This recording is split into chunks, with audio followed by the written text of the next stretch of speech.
নমস্কার, অমল দাস রিসাইটেশন চ্যানেলে জানাই সকলকে স্বাগত। আজকে আমরা ঘুরতে ঘুরতে চলে এসেছি বনগাঁর সাত ভাই কালীতলা। বনগাঁর সাত ভাই কালীতলাকে নিয়ে একটি প্রচলিত কাহিনী আছে। অবিভক্ত ভারতের যশোর জেলার সাত ভাই ডাকাতি করত। তারা এক জমিদার বাড়িতে ডাকাতি করতে গিয়ে সর্বস্ব লুটে নিয়ে যাবার সময় সেই বাড়ির আরাধ্যা দেবী কালিকা বলে ওঠেন, তোরা তো সর্বস্ব নিয়ে চলে যাচ্ছিস, আমাকেও সঙ্গে নিয়ে চল। এরা তো আর আমার পুজো করতে পারবে না। ডাকাত দল মা কালীকেও সঙ্গে নিয়ে আসে, কিন্তু রাখবে কোথায়? জঙ্গলের মধ্যে এক বটবৃক্ষের নিচে রেখে চলে যায়। কোনো খোঁজ খবর রাখে না। মা কালী একদিন স্বপ্নে দর্শন দিয়ে বলেন, আমাকে তো রেখে চলে গেলি, কিন্তু আমার পুজো করবে কে? ডাকাত দল পুরোহিত খুঁজে বার করেন। সেই থেকে ইছামতি নদীর ধারে মায়ের পুজো চলছে, আজও তার ব্যতিক্রম হয়নি। দেখছেন সেই সাত ভাই কালীবাড়ি।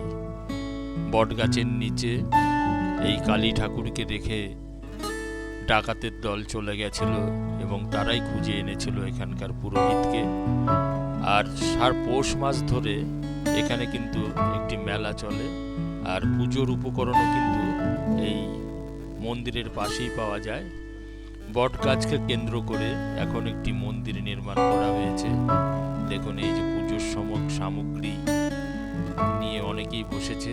এখান থেকে পুজোর উপকরণ কিনে নিয়ে আপনারা পুজো দিতে পারেন। আর বসেছে একটি বিশাল মেলা। দেখুন, এই যে পুজোর উপকরণ, আর বহু ভক্ত কিন্তু এখানে আসছেন। আর বিকেল বেলার দিকে এখানে কিন্তু প্রচুর মানুষ আসেন এই মেলায়, আর মাকে পুজো দিয়ে থাকেন। চলুন আস্তে আস্তে মেলার মধ্যে প্রবেশ করা যাক। তার আগে এই যে গাছের নিচে মাকে রাখা হয়েছিল তার পেছনের দিকের যে চিত্রটা, সেটা আমি আপনাদের দেখাচ্ছি। দেখুন, এই যে বট গাছ, আর বট গাছের গোড়াটা বাঁধিয়ে দেওয়া হয়েছে।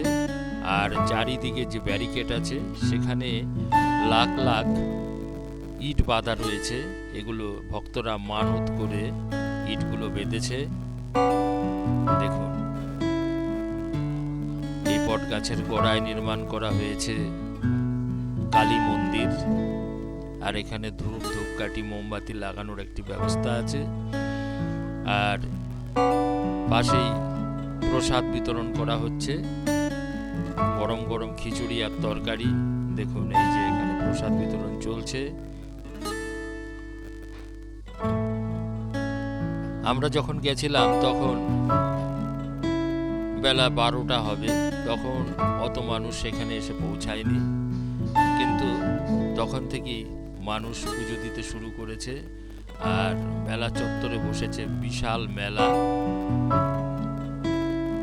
একেবারে ইছা নদীর ধারেই এই মেলাটি।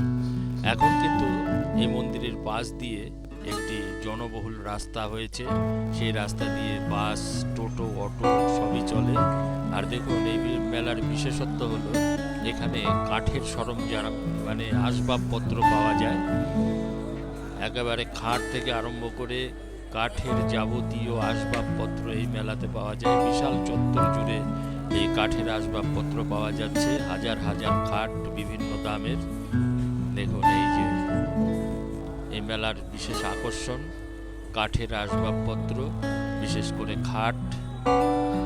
আর আমার চ্যানেলটি যদি আপনাদের ভালো লাগে, চ্যানেলটিকে অবশ্যই সাবস্ক্রাইব করবেন, সঙ্গে বেল আইকনটি প্রেস করে দেবেন। পরবর্তী ভিডিওর নোটিফিকেশনগুলো আপনাদের কাছে পৌঁছে যাবে।